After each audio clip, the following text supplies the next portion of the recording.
Okay, so you've seen me anneal the bezel strip, and so to give you an idea of what that does, so if we look at this, so this end here, this is the one that I didn't anneal, and you can see it's really springy, and that's exactly what we don't want, and it's hard as well, and so we don't want that, and you can still see it's like got that hard and shiny. We don't want that when we're going to try and cut it with the shears. So this is the end. So if you have a look there, so when I'm giving it that little flick, it's bouncing back. It's not, you know, it's completely rigid. Whereas this one, so this is the end that we've done. So if I flick that, it's still flicking, but it's a lot softer. You can see, so it's bent here, and is not as much spring in it. And that's exactly what we want, so that when we use it with the shears, that it'll be hopefully a little bit easier to cut through. So what we want to have a look at is, we want to work with the shears and to try and get a consistent, neat result. So if like when we're working with any sort of shears, so if you're used to maybe working with these ones here, the snips here, you know, when you're working with it, what we don't want to do, so if I take a little piece, what we don't want to do is we don't want to work right at the end. And so if we have a look at this one, we're going to get a nice smooth cut. So what we don't want to do is, if you see, so if I cut here, I don't want to do that, because what I've done, you can see how much I've misshapen the metal here, and really I wouldn't be able to do anything with that. You can see the bend here. So always we're going to be working in this part of the shears. So the difference of, so it's sort of moving along so that we get a smoother cut, rather than taking it to the right at the tip there, and that we get that misshapen. You can see the difference here. So the same sort of principle, but working with that sort of creative shears.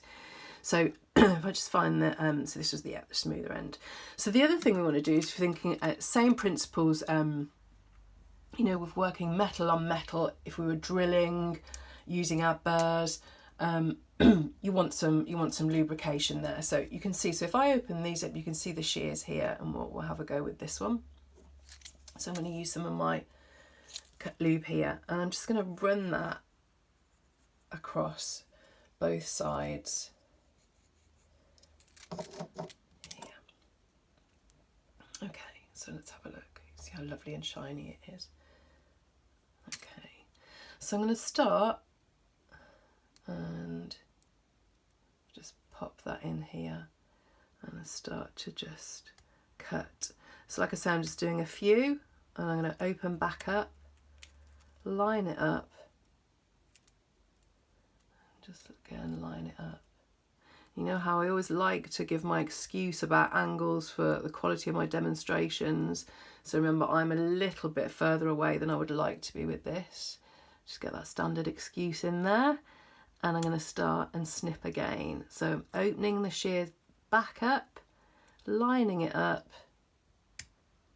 and doing a couple of snips at a time, rather than taking it so that they're going all the way, because what will happen is they've got a lot of pressure here. I'm going to have less pressure force on this bit. So I know if I try to do it sort of like in one big long length, yes, it'd be great that if I could get that done, but chances are I'd get a little bit messier here, and which would, you know, that defeats the whole object. So just take your time. You want to get nice, neat results. So I'm just opening the shears back up and getting a couple here. So let's take that out of the way, and let's see how we're looking here.